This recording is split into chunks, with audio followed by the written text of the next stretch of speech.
Next up, we've got the front cover of the Eye, Paul. Yeah, mortgage rates war begins as 13 lenders cut prices. This is remarkable, actually, because it only feels like 2 weeks ago that I was talking about stories where interest rates were going to be 10% within 2 weeks. Yeah. And now, all of a sudden, the economy has gotten to a point where lenders... And by the way, lenders don't run amok with their own money, so they're not going to lend money just willy-nilly for any old rate. So the fact that they're saying now that the rates can drop as low as 5.4% all of a sudden shows you that either something's happening within the economy that wasn't predicted 2 weeks ago, or that what happened 2 weeks ago, or what was spoken about 2 weeks ago, was a load of bluff.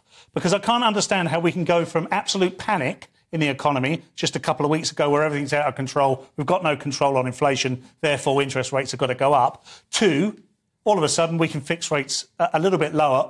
It's like we've come out of recession every other week. Yeah, and it does seem that, I mean, this seems to be putting the cart before the horse a little bit. I mean, the interest rates haven't come down yet. In fact, they're still going up. Well, according to what I gather, and I could be totally wrong, what do you call a broke Jew? Louis Schaffer. I don't know much about money myself, and I know I look amazing, and I know you ladies out there want a piece of Louis Schaffer, but there's not much in the pieces. Anyway, I think what happened is that they raised it way. They anticipated the rates being high, so they raised the mortgage rates higher than they needed to raise them. They just got a bit carried away. I don't think they did, because interest rates are still outpacing interest rates by a significant margin. Yeah. Particularly on household goods and things like that. The stuff that Wilco sold. Yeah, I think I use a lot of words to basically say there's something amiss here. There really is something amiss, because not all these things add up.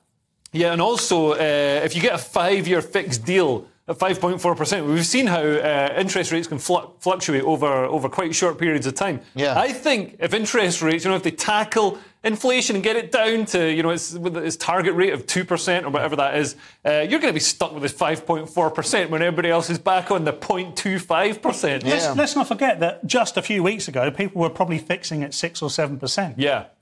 And all of a sudden, you can get a 5% fixed rate. Could it be that these guys, these bankers or girls and guys, they all acted as one? They're all, they basically maybe don't have a conspiracy. They're like a shoal of fish. Yeah, or a shoal of fish, exactly, where they just go boom. They go boom. They don't even know why they're going boom. There's no leader. They just go boom. They don't want to be caught. If one person lowers it, that means that. And they're not lowering it by that much. They're saving £45 or something a month. It's not really. Anyway, moving on, we've got the Mirror next, Lewis.